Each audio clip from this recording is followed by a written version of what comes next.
Okay, now we're starting Okay. Gaslamp and Regency Cozy Fantasy. I'm the host, Autumn. I'm probably the only unpublished person in the panels. I go by she, her. I've been a book professional though for a couple decades. I have a bachelor in writing and literature and a master of library science, and I've been working in libraries for a long time. I am working on my cozy fantasy. I am a cozy fantasy writer, even if I haven't published yet. And I live in the Midwest with my high school sweetheart and our two kids. So let's just go in like picture order. So Ren, if you'd like to introduce yourself. Yeah, I'm Ren Jones, she, her pronouns. I am a high school English teacher by day and mom to two toddlers / writer by night. And I've published one Regency era cozy so far called Damsels and Dinosaurs, which kind of blends like a Bridgerton meets cozy Jurassic Park vibe. All right, Olivia. Oh, I'm up top. I thought I was still on the bottom. I'm Olivia Atwater, she, her pronouns. I wrote the Regency fairy tales starting with Half a Soul, partway through the Victorian fairy tales, which aren't set that much later, and done a smattering of other little books here and there. Yeah, that's me. And okay. Oh, yep. I'm RL Medina, she, her, and I write YA and NA fantasy. So a lot of my earlier stuff is dark fantasy, and then I'm now kind of in my cozy fantasy era. The world feels really particularly dark right now, so that's what I'm doing now. And I live in Florida with my husband and my son and our dog, and yeah, excited to be here. And I'm Celia Lake, she, her. By day, I'm a research librarian, so librarian representation, academic representation. Rest of the time, I write cozy historical fantasy romances about the magical community of Britain, currently between the 1850s and the 1940s, with an increasing number of books. My cat may make an appearance at some point if she figures out I changed rooms. So apologies if that goes badly. Okay. Do we want to start with a little description of your books, or should I go ahead and start in on some questions I've got for you guys until we get some from the chat? All right.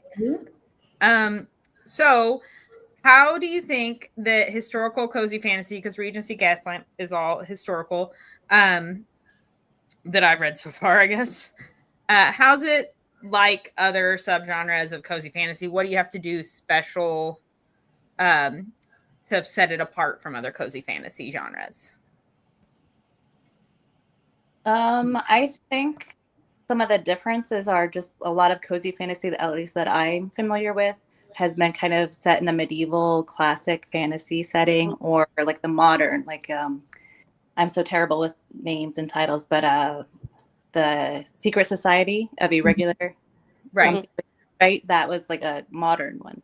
So I think, with the Gaslamp and Regency, it's set in a very different setting than most fantasy readers are used to.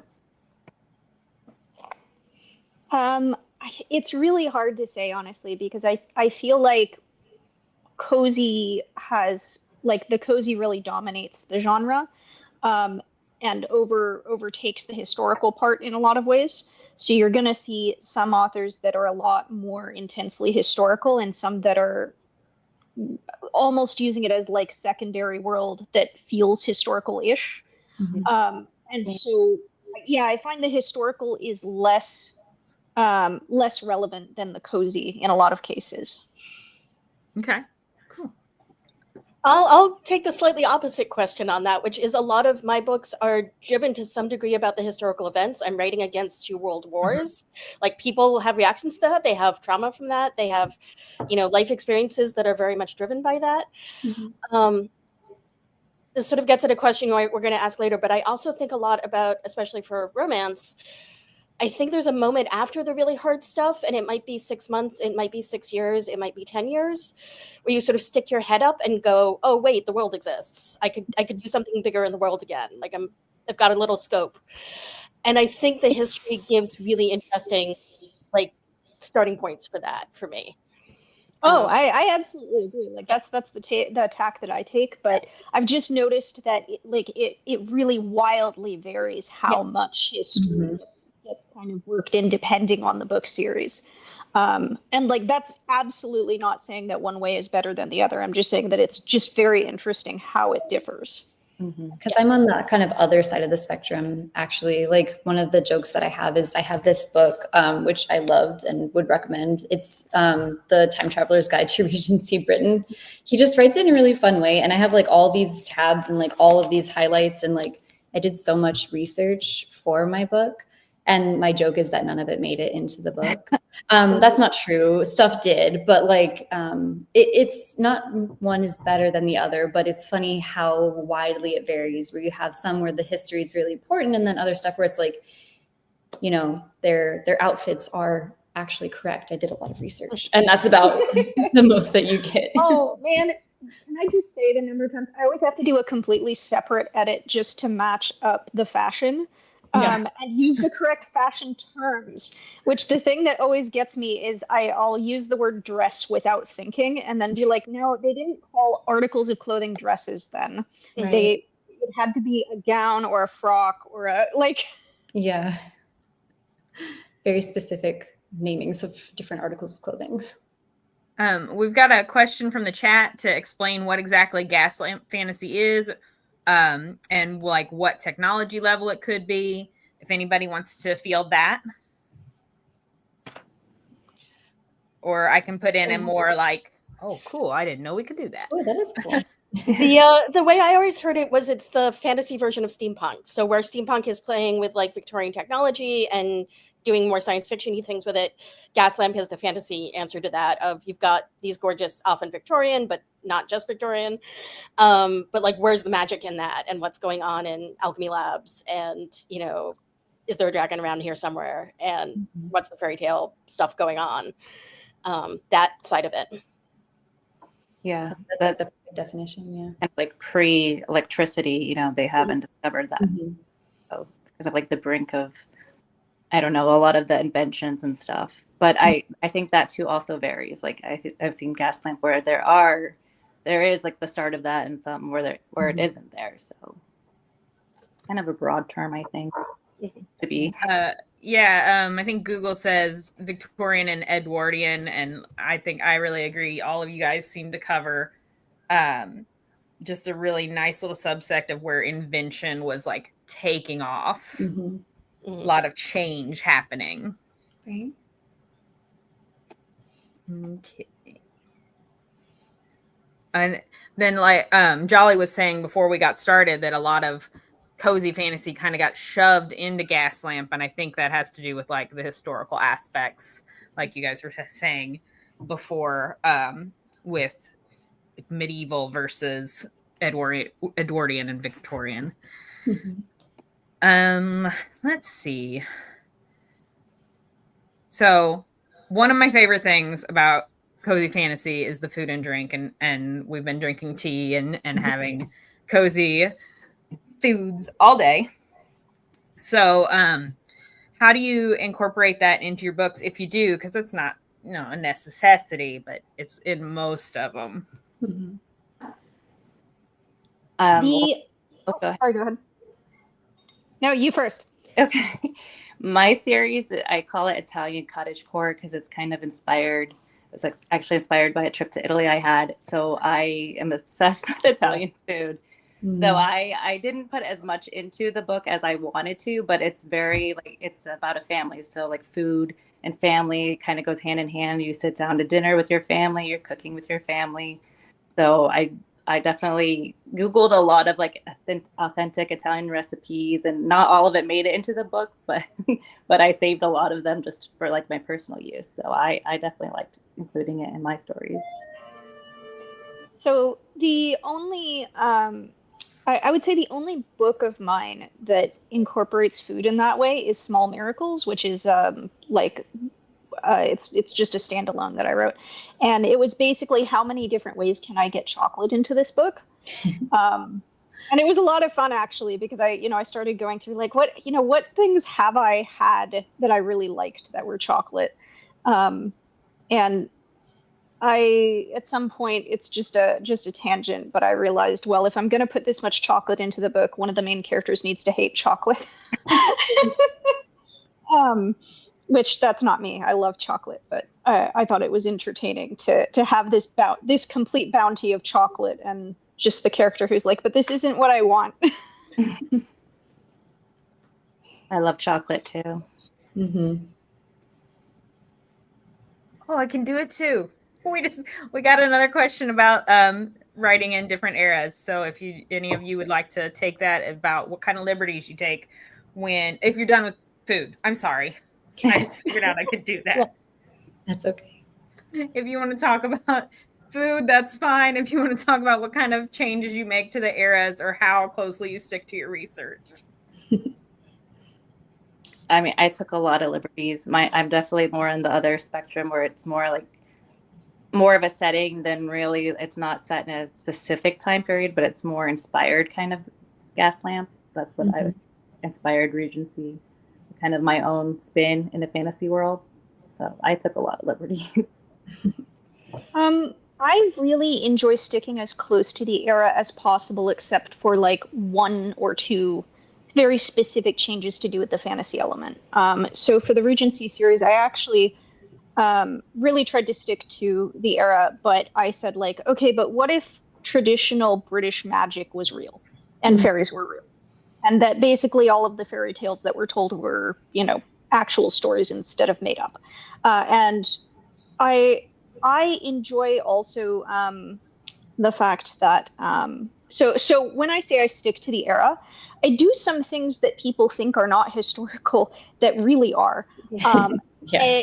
In the sense that we teach history as a very flat subject, where you get the like, yes, and England had this opinion at the time, and it's it flattens so much because, well, yes, perhaps the majority of English politicians at the time had that opinion, but there were huge arguments over that opinion going on that you just don't get taught. And so I try to stick to at least the understanding of the prevailing sentiments, but I do sometimes get accused of playing loose with people having other opinions, and I'm sorry, but that's just how history is. Like, there's always a good number of people who are very upset about the status quo, and you can find first-person resources on that all over the place. So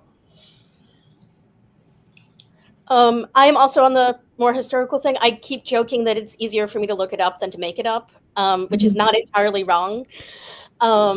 I have a book coming out in November that involves a bunch of cryptic crossword puzzles, and boy, are those outside of my brain. Like, I cannot do them. The Times of London has crosswords, and they publish the answers the next day. So I went in with the archival stuff, and there are a couple of plot points that came out of those. It's lovely. But I'm also deep into my own world building at this point. So like the historical stuff, if it's historical, came out of historical resources. And then there's all this layer of fantasy world building that has built up around that, of how do people react to the history and what can they do and what can't they do.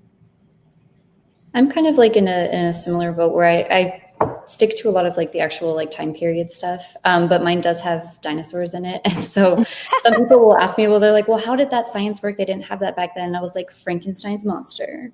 Right? I'm like, that's of the era. It counts. So you can definitely play fast and loose, I think, and just have fun with it. But it is easier sometimes, especially if you've done all this heavy lifting and research, just to use it. This makes me happy to write more fantasy medievally, because I just kind of make it like a Renaissance fair. It's like whatever I want, that's what exists. You guys do so much research, I'm sure. It's amazing how much goes into writing historical stuff. We had another question. Is anybody going to be including recipes in their books when they have nice foods in them? I honestly thought of doing just like a cookbook with some of the recipes. Like, I would love to do that. I don't know. I haven't included it in my actual book, but that's not a bad idea. Could be fun. I am not the cook in this household. That's Mr. Atwater. But you have like that question just coming up at all. He's currently working on a cozy fantasy, and I'm like, he needs to put some of his recipes in there because they're so good. This man is the love of my life because for so many reasons, but primarily don't let him know he's probably listening. I was like, because his cooking's so good. That's not primarily. I promise. I promise that's not the primary reason. It just overcomes me so often. I do include, I have a couple recipes in my other book, but it's not the Regency era. Okay. I want to write a cozy fantasy cookbook that like incorporates recipes from other people's cookbooks, not their recipes, but like foods that were in the book. Mm-hmm.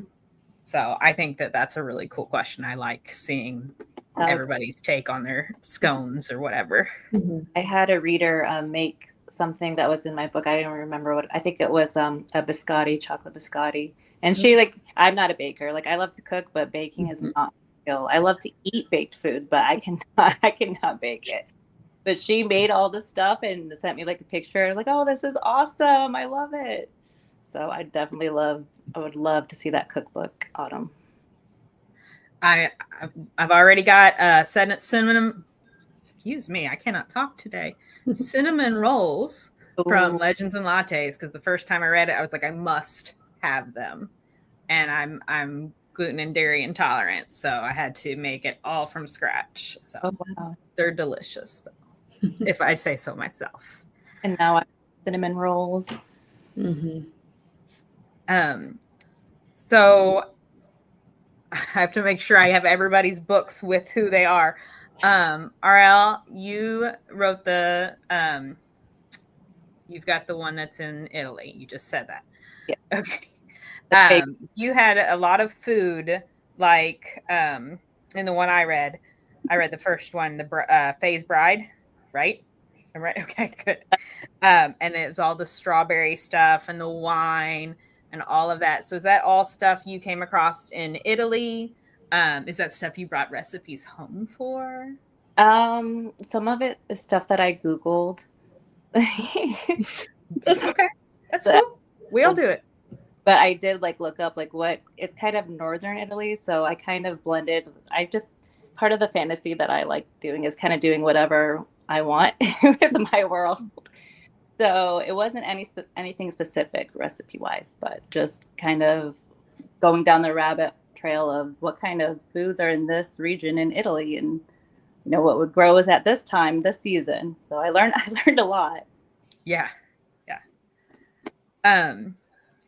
Okay, and then the part of your food was the magic. And I won't give anything else away but it's tied in with the magic. And so let's talk a little bit about how we tie in the magical, the fantasy into history, keep it cozy, keep it Gaslamp. How do you guys manage that? Anyway, everyone like, I don't want to be the teacher. I mean, I like to use it kind of as like, since they don't have a lot of like the scientific inventions, like, it gets cumbersome having to light candles for everything all the time. So, hey, maybe a spell here and there, so it kind of helps them with their just the daily life. So I feel like that's obviously something they didn't have in that time period, but that I can kind of use for my fantasy. Go ahead. So something that I have particularly enjoyed doing with historical fantasy is it gives a layer of extra removal between ideas and politics and how they apply to the modern era. So you'll often have people, there will be concepts that they just won't engage with in a modern book that they will engage with in a historical book. And I found actually that fairies were a great way to intensify this, because I basically approached the first Regency fairy tales, and this has continued along the way, with the idea that fairies were badly mimicking human ideas. So they were watching the mortal world and they were going, oh, we can do that too. And then they would take it to extremes. And then suddenly ideas that people would normally accept and swallow down because they're commonly believed in day-to-day life looked really absurd when fairies were doing it. And it makes great satire. In particular, one of my favorites is that there was a style in the Regency era for a brief time where you could wear multiple jackets. And of course, this is a rich person style. Like anyone who can afford to wear multiple jackets on the same day is just ridiculous. And so I had a fairy take that to extremes, and he said, "You can tell I'm very important because I'm wearing 5 jackets." And so, of course, it's one of those things where like it just takes it takes those things to extreme, and suddenly you're going, "Oh, maybe this is kind of a stupid idea." No, I love that. I think a lot about, I don't want to change the history. I don't want to introduce something magical that is just going to stop history happening that way. So I think a lot about power differentials, and I think about magical power as equivalent to music. Like a lot of us sing in the shower, but we don't make our living that way. Or we sing in the car, or like there's a bunch of people who they have enough magic that they're less likely to die from infection, and they can do light charms, and their sewing is easier, and their cows die less often, and like that's a significant advantage in a lot of time periods. And there's relatively few people who can do like major magical stuff, who have the training and the magical to go do that. Which is largely like, I don't want people to change the course of World War I, like that. Then we stop being historical, and I don't know what to do with that. So I think a lot about those differentials, and like how do you make an interesting story in those spaces with those restraints, and then what's the consequences of that? Like how do people learn to do that stuff, and who doesn't get to learn to do that stuff? And then I write a bunch of disability representation. So like how does magic not fix the disability? Because I don't actually want to do that. But like, what's the magical equivalent of assistive technology for navigating if you're blind? And there's some modern tech where sympathetic magic is a really great answer of like, that's where the desk is a really, really simple sympathetic magic problem once you set it up. Doesn't fix everything, but it means he like falls over his chair less often. That's great, So that space is where I spend a lot of time. Yeah, I read Bound for Perdition, and I really liked how it seemed like the magic was a skill, not just like innately born. You learned it, you learned to craft your thing with your magic. Yeah. So I thought that was a really nice way to integrate it, like you said, without changing the course of the war. That's historical. And then in Damsels and Dinosaurs, I really liked the Jurassic Park setup, because I was like, immediately, yes, this is Jurassic Park. So I didn't like need an explanation of how the science worked, how the fantasy science worked, but I really wanted just a little more glimpse of her laboratory, because I guess I'm nosy also. Yes, I hear you. Yeah, more on like what's going on in there, for sure. I feel like dinosaurs are not that much of a stretch, like from dragons. I mean, and I think that's why it's kind of in that vein. And the dinosaurs are basically Pokemon. They're like dogs, so I love it. big dragon. Yeah. I was bought into all the magic systems. I'm glad to hear that. Dinosaurs. I love the fairies. I loved the fae, and absolutely, I loved him. And I love the bookbinding. It was all great. Everybody should go and read them. So we've talked a lot about our books and our writing. How did you guys get into writing? Funny enough, for me, it was historical fiction. That's what I started reading. It was American Girl, like all the American Girl books. I just devoured them, and I started writing my own like historical fiction. And that is one thing, like, combining it with fantasy never occurred to me until later on. Like it wasn't, really a thing. But yeah, that's what got me writing was the American Girl. That's awesome. God. So I was the cringy kid so my father ran Dungeons and Dragons for my family every Sunday. And I decided early on that I was going to write a novel about my character. And this was, oh God, I was so young. And I did write an entire novel about my character, and I tried to give it to an editor at Wizards of the Coast, and God bless him, he was so nice about it. No. He really encouraged me to keep writing, even though it was terrible. I'll always remember that. But after that, I just, storytelling is something that I've always done in general. Of course, I started running Dungeons and Dragons, and I, have my regular gaming groups, and eventually I finally just published one of the many things that I'd written, and went from there. It was not the one about my character. We're a D&D household as well. But we still do that one. Maybe someday. That one will never see the light of day, thank God. I think I've lost it. It's been deleted. That's fair. I've been. Oh, go ahead. Sorry. I think. No, go ahead. Oh, I've been a storyteller since I was very, very tiny. And we had a author, like a picture book author, come into it must have been like kindergarten or first grade class, and talk to us about how he was a writer. And I was like, you can do that? And so I've been writing since then, but I've only been published for 2 years now, with indie publishing being as ubiquitous as it is, makes it much more reasonable to be able to kind of break in.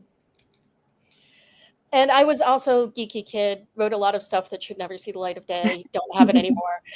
But between 2007 and 2015, I was in a fanish project, I'm going to cut this super short, in which we had a readership external to the 12 people who were writing on this thing collaboratively. And I was in a scene with somebody where we were trying to get some stuff out, and there were 4 librarians involved in this project. So every year we would come up with what are the recent books that came out that our characters are talking about? Because just you need background stuff. And my character says, I don't understand how they made sense of the Wars of the Roses without knowing about the magic. And I hit return on the comment, and we have 6 other plot points we need to get out this evening. And it's an exchange of comments in a journal. And I sit there and I stare at it. I'm like, oh, right. There's a lot there. And when I started sort of thinking about writing, I kept coming back to that sentence and being like, oh. So the plot, the world building pivot for my writing is in fact 1484. And I am slowly working on the research to write a series in the 1480s, long-term project. Because we have to get to why were the Wars of the Roses? Why do they make sense if you have magic? Yeah.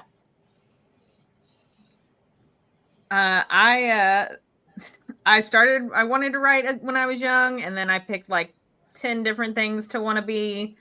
And then we came to college, and I said, I guess I kind of want to write again. So I became a librarian so that I could figure out the whole writing thing.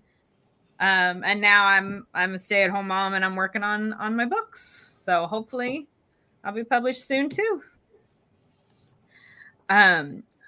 So what kind of advice would you give to aspiring authors? How to break into it, or how to write, anything?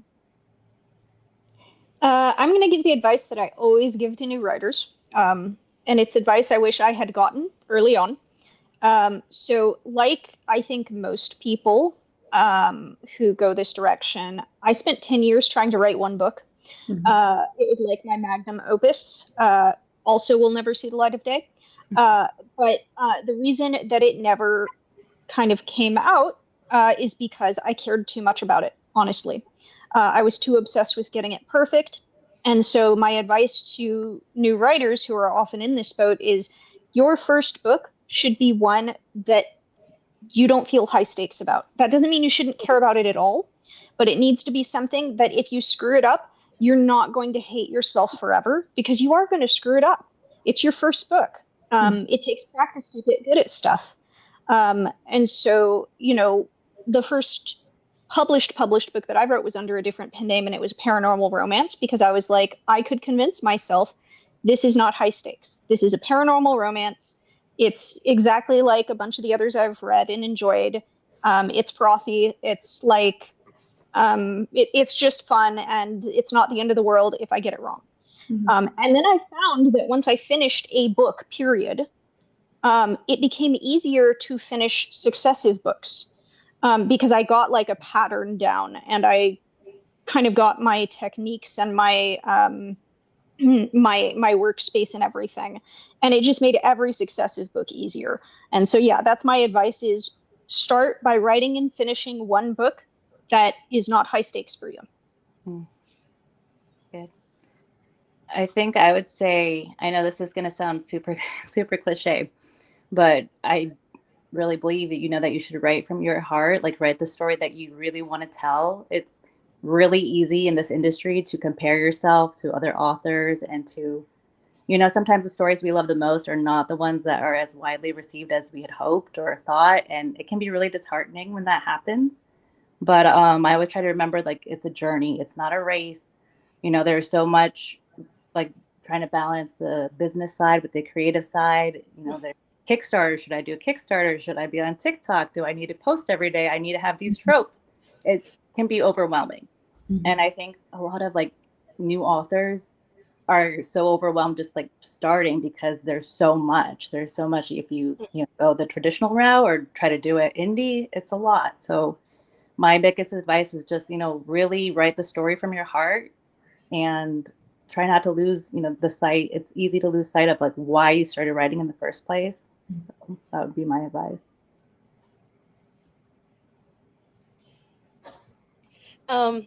I think my advice is figure out how your brain works, how your particular, what you were good at, what you love, what stuff lights you up. First, because that shows through in the books. If you were bored, the reader's going to be bored. And second, because you just can't sustain writing a long-term project that you hate. Like, I probably could, but you'd have to pay me a whole lot of money. And the more I learn about that, and the more I just embrace I am a history geek, and you're just going to get some history geeking in here. I'm sorry. Like, we're just going to have that happen. It's fine. It has a plot purpose, probably.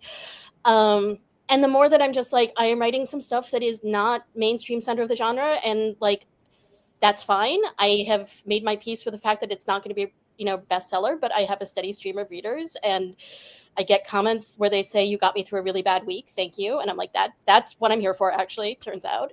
The money's nice. The getting you through a bad week, even better.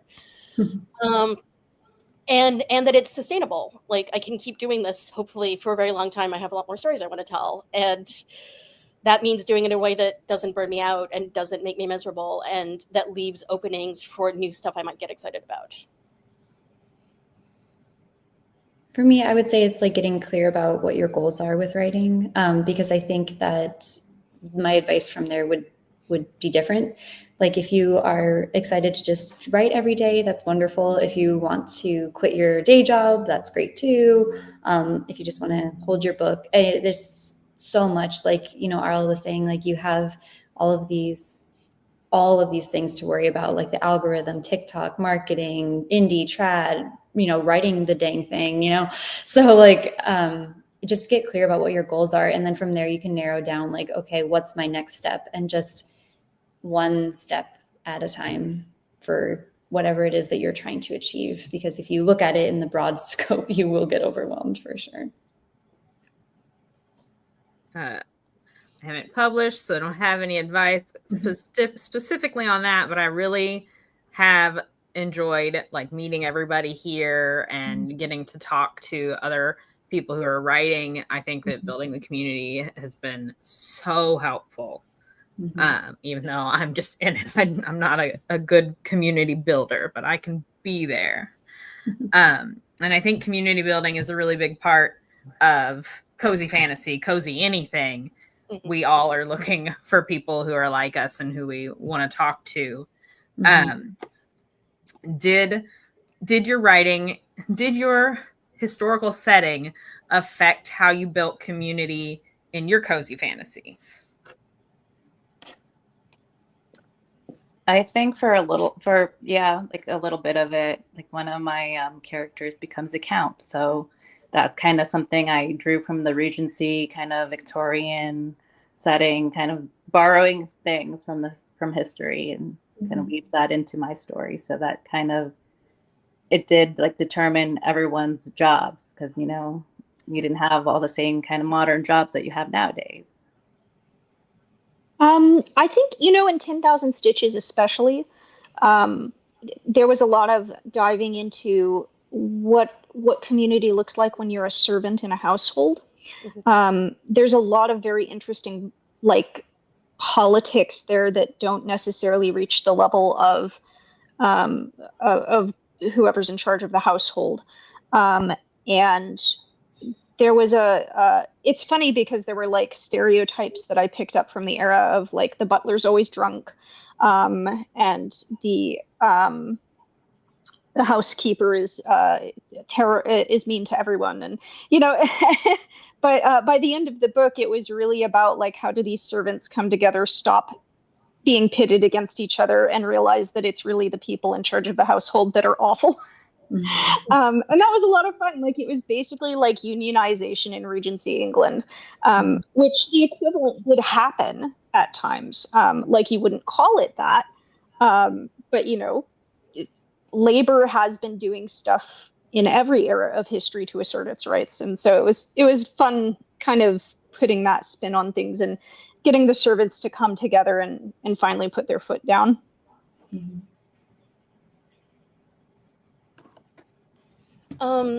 I think a lot of, again, writing against two world wars gives you scope for like people figuring out how to pick up the pieces afterwards, turns out. So a lot of people coming back having been changed by experiences, having lost friends, having lost people they care about.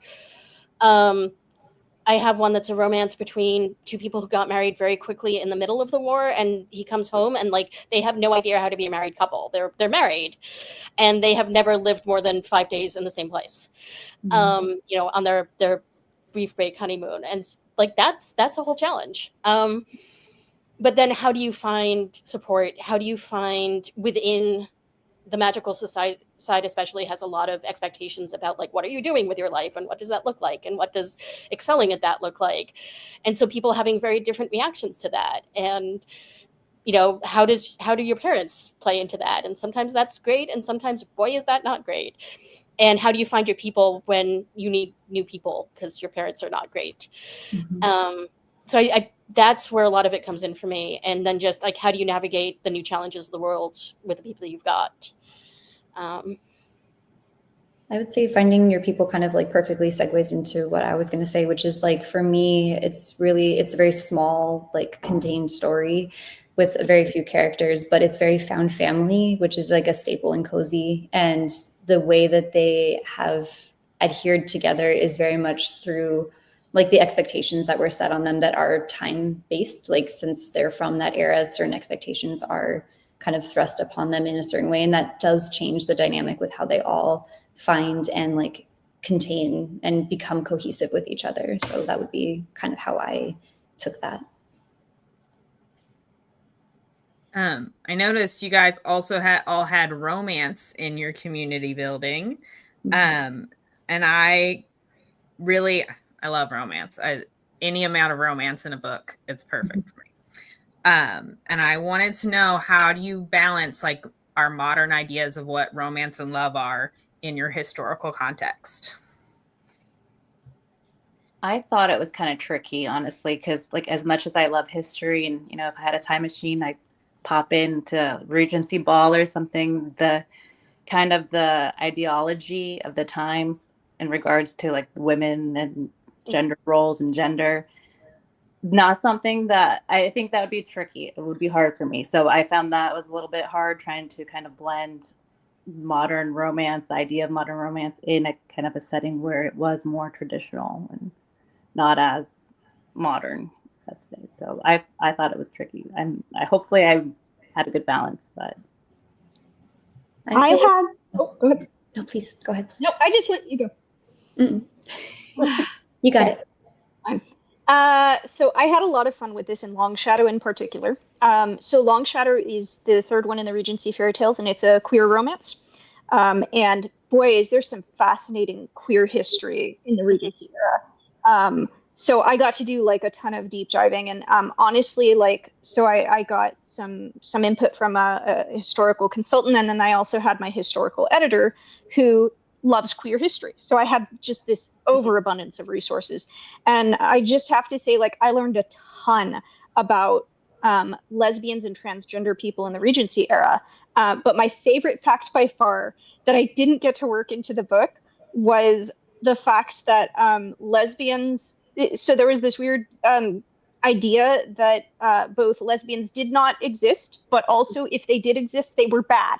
And like people were like simultaneously holding these two contradictory ideas in their head.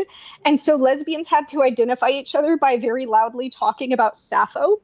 So you'd have these lesbians in the Regency era trying to flirt with each other by being like, how about Sappho? Isn't she great?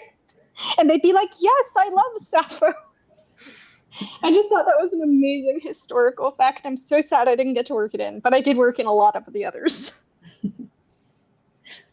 That's basically what I was going to say. Is I just found my romance is sapphic. There is like hint of something else with other characters, but the main one is between two women. And like, so I did a bunch of deep dives on lesbian history in the Regency era as well. Isn't it great? It's so good. There's so many good stories. Like the amazing like stories that come out of that time period are like fascinating. So if you're bored one Saturday, highly recommend a deep dive on lesbian history in the Regency era. Also, we have first-person resources. They're very lurid, but if you really want one, there's Anne Lister's diaries. They're great. Oh, yes. But also not safe for work. Yes, very good. Following on from that, my most recent book was 1854. It is sapphic. And yeah, like there's so much fun stuff in there. One of the characters in that is sort of, they're both middle-aged, and one of them's 37, one of them's 44. And one of them is just like relationships are something that happened to other people. Like she's just never wanted, she's got a career within the magical community that is very complicated in the non-magical community. She's doing diplomacy. So in the non-magical community, she's, hostess for her theoretical cousin. Because that's the way that she can position herself in society. And then of course the woman that she ends up with, Bess is her companion. It's perfectly proper for a well brought up Victorian woman to have a companion who is with her all the time. So yeah, like that's part of it. I love the lens that like a romance gives you like 3 to 6 months of really intense time in somebody's life. And I really love that as a focus of a book. And then all the different ways that people choose to build relationships. So I've got an arranged marriage that turns into a love match. I've got we got really married really fast in the war. We've got the like, we've been thrown together and maybe that's not the best idea, but we're trying to figure it out. We've got the like class differences, people meeting because they're trying to solve a problem. I like that one a lot, I will say. And they end up being interested in each other and figuring out how to make the class difference work. So I try to come at it with like, what are the interesting relationships for a modern reader, but also anchoring it in what were the challenges at the time. And magic does modify some of that, thankfully. Okay, I've been told we've got just under 10 minutes left. So I'm going to try and snag a couple of questions that I missed in the chat and wrap things up.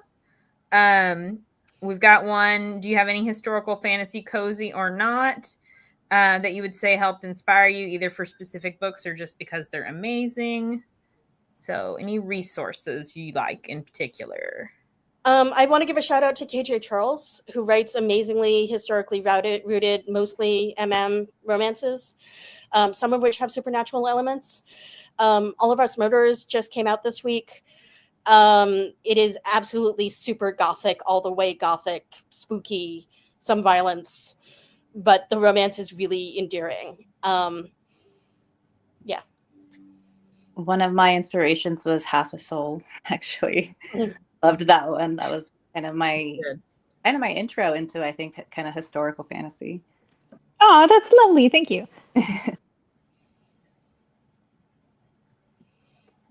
I would say actually, so this was after I got started writing cozies, but I really I have like a friendly relationship with Jacqueline Benson, who writes both Edwardian fantasy and like late Victorian fantasy. And as much work as I put into getting my historical details right, she constantly outdoes me. I'm just in awe, because she's an anthropologist, and so she changes cultures every book. I'm like, how do you do this? And she gets it all right, and I'm like, I bow down to you. Like, and it's still entertaining. Like, I found her through Kickstarter, and that was going to be my recommendation too. Her books are amazing. they are, yeah. For anyone who's wondering, Empire of Shadows is the first one in her series that like changes cultures every book. It's really fantastic. They're so good. We've got a request for favorite queer Regency resources. I can't figure out how to make it go on the screen. There we go. Somebody did it. I did mention Ann Lister's Diaries. So that's for first-person resources for lesbians. Gosh, there's a podcast, and the name is completely escaping me, but there is someone who's literally an expert on queer history that does this whole podcast. I've used her stuff, and I don't have the name. I'll dig. I'll come back to it if I find it. Okay, someone else talk. I've got two recs. One of them is a podcast called Bad Gays, which is two cis gay men, and they have spread out from that, and they do interviews with other people as the series goes on, which is looking at historical figures and are they bad gays? Are they, because so much of history has been like, we need to bring out the good parts, and they're like, actually, it's more complicated than that. Both of them have really strong historical credentials. They do really great reference lists, so it's great to go and explore more. And it's a really lovely, like, looking at queerness in a wide variety of places and times, which is why I love it.